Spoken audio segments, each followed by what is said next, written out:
Hey y'all, welcome back. Today we're checking out how London's Big Ben was built and the strange story behind its name. At 3:45 a.m. on August 5th, 1976, something impossible happened. Inside the Elizabeth Tower at Westminster, a deafening crash shattered the pre-dawn silence. 4 tons of iron weight spun wildly out of control, smashing through gears that had turned faithfully for over 117 years. In seconds, the most reliable timekeeper in the world had destroyed itself from within. Big Ben, London's voice, Britain's heartbeat, fell silent. Whoa. But here's the remarkable thing. This wasn't the first time Big Ben... Hang on, y'all. Be sure to go to Saffron and like and subscribe. I'm already subscribed. I'm gonna like it by pushing that button. So, I feel like Big Ben, I know, is the bell inside of the clock. The tower is Elizabeth Tower. But it's probably the most famous structure in all of Britain, right? Maybe Buckingham Palace is more famous. Maybe. But the Parliament building, Elizabeth Tower specifically, that's got to be the most famous, right? But I never hear about how it was built or why it's called Big Ben. I've never seen anything about that, which is weird. Because I've been watching videos about British culture for 2 years and 4 months. 2 years and 4 months. No one's made a video about this until Saffron came along. Okay, enough. Be sure to go to Saffron and like and subscribe. Be sure to pick up a mug or a t-shirt. All right, tell me, Saffron. But here's the remarkable thing. This wasn't the first time Big Ben had faced disaster. The famous deep tone that millions know and love is actually the sound of imperfection. The giant bell itself has been cracked almost from the beginning. Britain's most reliable symbol isn't famous for being perfect, it's famous for being broken, and for never letting that stop it from keeping time. From a catastrophic crack in 1859 to a mechanical explosion in 1976, this is the story of Big Ben, the clock that nearly stopped time but refused to stop trying. Wow, okay, so does it still have a crack in it? Even now? Does that affect the sound? I don't know. Be sure to go to Saffron. Like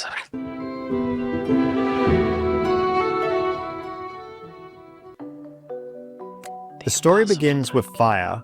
On October 16th, 1834, the old Palace of Westminster erupted in flames, leaving only smoking ruins where Parliament once stood. From this disaster came opportunity, the chance to build something greater than what had been lost. The new Parliament needed a new clock with seemingly impossible requirements, accurate to within 1 second per day, with a tone that could be heard across London, standing as a symbol of British precision and reliability. The man tasked with making this reality was Sir Benjamin Hall. A towering figure at 6 feet 4 inches tall, his colleagues often joked about Big Ben Hall, and his outsized personality, his booming voice, and his equally large ambitions for Britain's new timepiece. By 1856, those ambitions had taken the form of a massive bronze bell. Okay, hang on. Did he say 1834 is when the original Parliament building burned? Is that right? Hang on. My nose is running. Please forgive me for wiping my nose. Palace of Westminster, that's what it was called. Palace of Westminster. Parliament before the 1834 fire. Okay. It kind of looks like a church to me. It looks like a church and a castle put together. Okay, 1834. Benjamin Hall. By 1856, those ambitions had taken the form of a massive bronze bell, 16 tons of metal cast at the Whitechapel Bell Foundry. The press, picking up on Parliament's nickname for Sir Benjamin, began calling it Big Ben even before it rang its first note. Because it was gigantic. But when that moment came, disaster struck immediately. During the first test, the enormous bell cracked under the force of its own sound. 16 tons of carefully crafted bronze split apart like a broken teacup. Sir Benjamin Hall refused to give up. The bell was scrapped, recast, and remade at 13.5 tons. Getting it to the top of the 200-foot tower took 18 grueling hours, with workers hauling the bell up through the narrow confines of the clock tower. On July 11th, 1850... How do you do that? They must have lifted it, like with chains and stuff, right? Workers hauling the bell up through the narrow confines of the clock tower. On July 11th, 1859, Big Ben finally rang its first official hour. The deep, resonant E note rolled across London like thunder. For exactly 2 months, it worked perfectly. Then, disaster struck again. A chunk of bronze broke away from the bell's rim. The crack was back, and with it came a harsh, buzzing noise that ruined the bell's pure tone. The culprit was human error. Sir Edmund Denison, the designer of the clock mechanism, had insisted on using a hammer twice as heavy as recommended. His obsession with a loud, commanding strike had literally broken the bell he was trying to perfect. Wow. For 3 years, Big Ben stood silent. London's symbol of reliability had become a symbol of embarrassment. Finally, in 1862, engineers found a solution that was both ingenious and ironic. They cut a small square notch around the crack to prevent it from spreading, then rotated the entire bell so that a different section would receive the hammer's blow. When Big Ben rang again, it worked, but its voice had changed forever. The crack had altered the bell's resonance, giving it a slightly flatter, more complex tone. The famous deep E note that millions would come to love wasn't the sound of perfection, it was the sound of elegant imperfection. From the very beginning, Big Ben embodied a... I'm sorry to stop the video again. If what I just heard was a sample of the actual Big Ben bell, I heard a zzz in there. It wasn't bong, it was bong. That's very interesting. I kind of like it. It had some texture. So they cut this square to keep it from spreading. I don't understand how that would keep it from spreading, but I believe them. I mean, I'm not disputing them. Rotating the bell to a different area so the hammer hits it in a different spot, that seems pretty fundamental. I'm surprised that it took 3 years to figure that out. But this square notch, that is genius level. Spreading, then rotated the entire bell so that a different section would receive the hammer's blow. When Big Ben rang again, it worked, but its voice had changed forever. The crack had altered the bell's resonance, giving it a slightly flatter, more complex tone. The famous deep E note that millions would come to love wasn't the sound of perfection, it was the sound of elegant imperfection. From the very beginning, Big Ben embodied a paradox. Britain's most reliable... Okay, sorry to stop again. I don't think that audio sample was actual Big Ben because it was different tones, it was different bells. Anyway. From the very beginning, Big Ben embodied a paradox. Britain's most reliable timekeeper was built on spectacular failure, and its most beloved sound came from a flaw that could never be completely fixed. Huh. Interesting. I do want to mention that the criteria for this clock is pretty amazing. It had to be accurate within 1 second every day. I wouldn't have thought that that was possible in the 1800s, but I guess it was. I want to hear the bell. I want to hear the actual bell. The oldest sound recording of Big Ben striking. It is different pitches.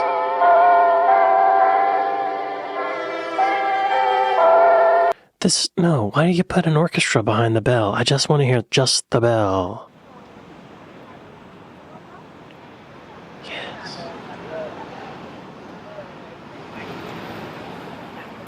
Go. Go. I guess this is what it sounds like.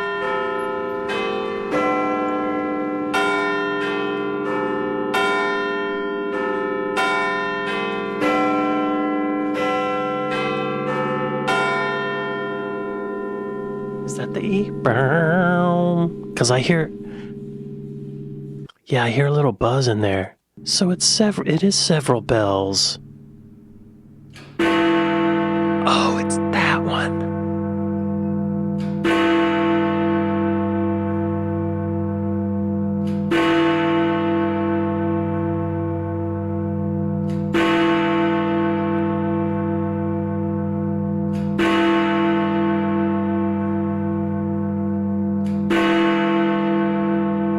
I don't really hear it buzzing.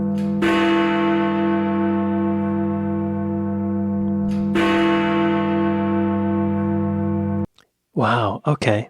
Interesting. Moving on.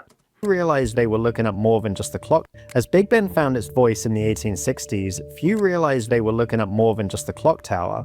Behind its Gothic facade lay a world of hidden chambers and Victorian ingenuity. The journey to Big Ben's heart begins with 334 spiral stone steps. At step 114, climbers encounter something remarkable. A fully furnished Victorian room, complete with oak paneling and an ornate fireplace. This isn't an office, it's Parliament's own prison cell.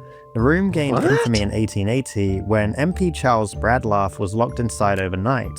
Bradlaugh, a newly elected atheist, had refused to swear the religious oath required of parliamentarians. The irony was perfect. A man fighting for freedom of conscience locked inside the symbol of British democracy. His overnight stay caused public outcry and ultimately led to reform. Continuing upward, climbers reach the clock room where they can stand behind Big Ben's four massive bases. Here the clock's Victorian machinery fills the air with the steady tick-tock that has marked time for over 160 years. Perhaps the most charming secret lies in how this ancient timekeeper maintains its legendary accuracy. In an age of atomic clocks, Big Ben still relies on decidedly low-tech solutions. A small stack of old British pennies. What? The pennies sit atop Big Ben's massive pendulum. When the clock runs slightly slow, keepers add a penny. When it runs fast, they remove one. Each penny changes Big Ben's rate by about 2/5 of a second per day. The same pennies have regulated Big Ben's timing for generations, passed down like sacred relics. 3 times a week, keepers climb the tower to hand-wind the massive weights that power the clock, a ritual that takes an hour and a half each time. High above the clock faces, another secret glows each night, the Alton light. This small lantern... There's a pendulum in the clock, and when it runs slow, they take a penny off. When it runs fast, they put a penny on to add more weight. Just that little bit. 2/5 of a second. Wow. That's amazing. How do they know if it's slow or fast, I wonder? Like, what are they basing that on? I mean, now I know we all have perfect clocks on our phones because it's whatever, but back then, how did they know? Huh.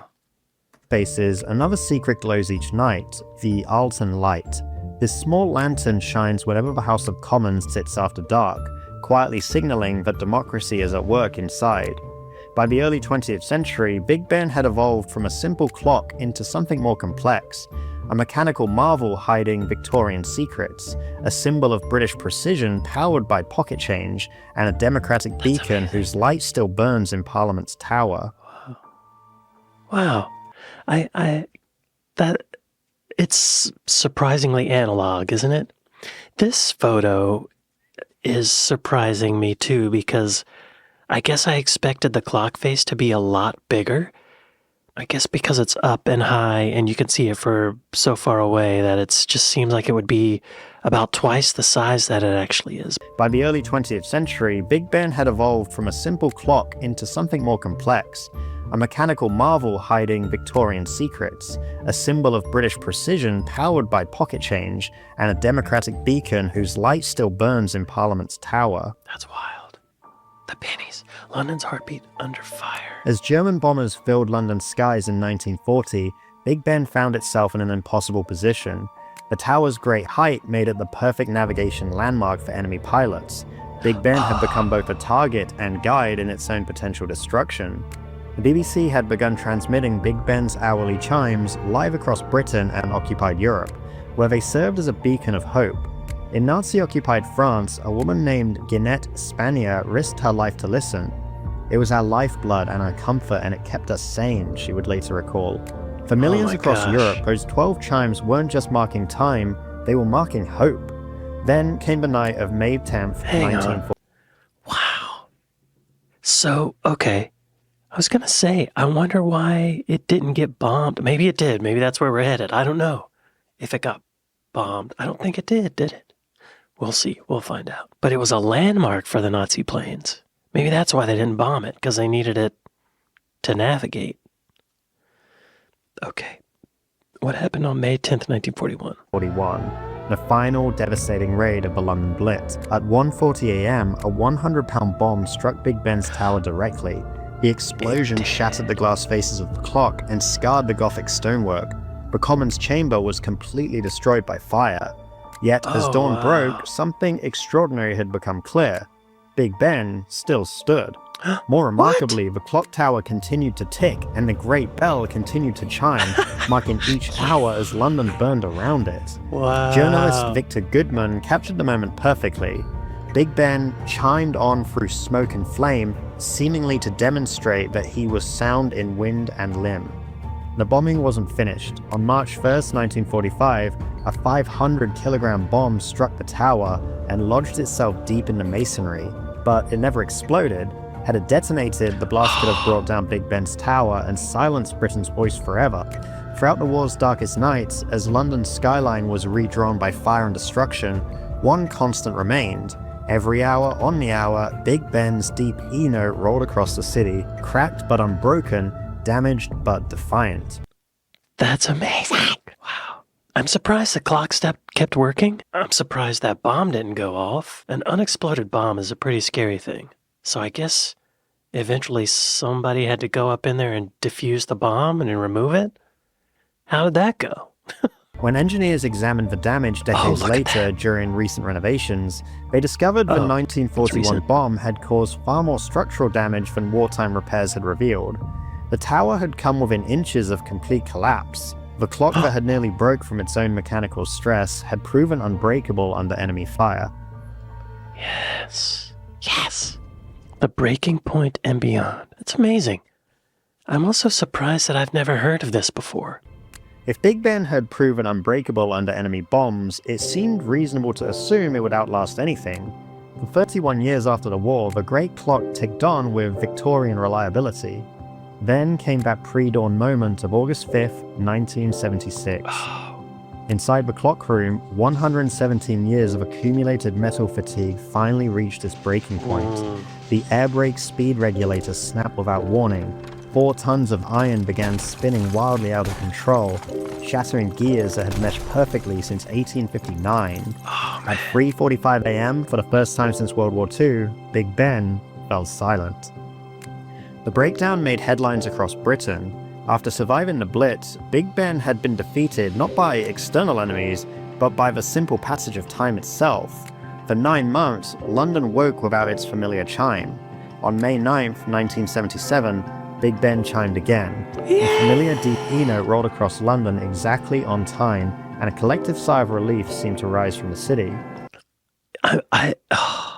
That's inspiring. I bet that was a point of hope for them. I'm surprised the same bell is up in there, you know? Even whenever the clock just destroyed itself, the bell's still hanging up there. But the breakdown had revealed an uncomfortable truth. Big Ben wasn't immortal. New threats emerged. In the 1990s, underground construction caused the tower to develop a slight lean. By 2017, accumulated damage from war, weather, and time itself demanded the most comprehensive restoration in Big Ben's history. The £80 million project revealed hidden damage from the 1941 bombing that was worse than anyone had realized. Asbestos contaminated interior spaces, microcracks had developed in the cast iron roof structure. For 4 years, Big Ben stood silent during restoration, the longest period without chimes since 1976. When Queen Elizabeth II died in 2022, Big Ben rang 96 times in her honor, once for each year of her life, in one of its first major ceremonial duties after restoration. The renovated Big Ben that emerged was both ancient and modern, its Victorian clockwork restored to perfect working order, but now supported by 21st century engineering. Y'all, it's beautiful, isn't it? This architecture, it's beautiful. We don't make stuff like that anymore. Look at that. When this image first came up, I thought it was fake. I thought it was a computer-generated thing because it's so clean and perfect. But it's not. It was leaning? How far was it leaning? Big Ben is it currently is leaning at an angle of 0.26 degrees to the northwest, which results in the top of the tower being 18 inches out of line with the vertical. 18 inches. So, okay, that's like 1.5 feet. That's not that much. Not like that. That's not that much. This tilt is not new and is considered very minor, with experts stating it would take thousands of years for the lean to become a serious problem. Okay, yeah. That's not much. It's fine. It's gonna be fun. Restored to perfect working order, but now supported by 21st century engineering. The famous pennies still sit atop the pendulum, still fine-tuning the clock's accuracy with the same Victorian precision. Awesome. That's so cool. Today, visitors who climb the 334 steps encounter the same Victorian pennies that have regulated London's time for generations. In that dimly lit cloakroom surrounded by gears that have turned for over 160 years, you can feel the weight of history. The crack in Big Ben's bell is still there, carefully preserved. After all these years, that flaw remains visible, not as shame, but as a badge of honor. The most famous timekeeper in the world wears its imperfection openly, proving that broken things can still make beautiful music. Perhaps that's the real secret of Big Ben's endurance. It was never perfect, and it was never pretending to be. From the moment it first cracked in 1859, it embodied a uniquely British philosophy, that reliability isn't about avoiding failure, it's about learning how to keep going after failure strikes. The tower that survived Hitler's bombs did so not because it was invulnerable, but because it refused to stop marking time. The clock that broke down in 1976 earned the nation's affections not by being flawless, but by proving it could be fixed. In the age of atomic clocks and digital precision, Big Ben reminds us that there's something irreplaceable about mechanical time. Time that requires human hands to wind it, human minds to maintain it, human voices to defend it. Time that can break down and be repaired, that can be fine-tuned with pocket change. Standing beneath Elizabeth Tower today, listening to that deep E-note roll across London, you're hearing more than just a bell marking the hour. You're hearing the voice of resilience itself, the sound of a cracked heart that learned to be stronger, of a broken bell that found its perfect imperfect pitch. Big Ben's greatest achievement isn't that it never stopped working, it's that every time it stopped, someone cared enough to make it work again. The clock that nearly stopped time teaches us that time itself is more than measurement. It's continuity, a steady rhythm that connects past to present to future. And perhaps that's why Big Ben's imperfect chime sounds so perfect to so many people. It reminds us that the most beautiful sounds often come not from the flawless mechanisms, but from broken things that have learned against all odds to keep making music. Hey guys, thanks for watching. If you liked the video and would like to support the channel, please like and subscribe. That stuff really helps the channel out. Y'all be sure to go to Saffron and like and subscribe. And if you have a friend that you think would also like this video, please feel free to send it their way. If you have any video topics you'd like us to cover in the future, feel free to drop them in the comments below. Thanks again for watching, and I'll see you in the next one. Man, I love how he paints the metaphor of the clock and the bell and the tower being a symbol of British resilience. Because it is. I love that it's kept in time with just the simple thing of putting pennies on the pendulum. That's such a simple, beautiful little method that feels really unscientific to create this perfectly scientific outcome. I love that. Something about it feels really British, you know? Like it's understated. It's like an understated, super simple solution to a problem. I'm surprised I haven't heard this story before. You know, that's the most famous clock in the world, like he's saying, but never heard this story. Very interesting. Well, y'all, be sure to go to Saffron and like and subscribe. I'd like to thank my patrons. I'd like to thank my Buy Me a Coffee folks. Thank y'all for watching this with me, and I'll see y'all next time. Later.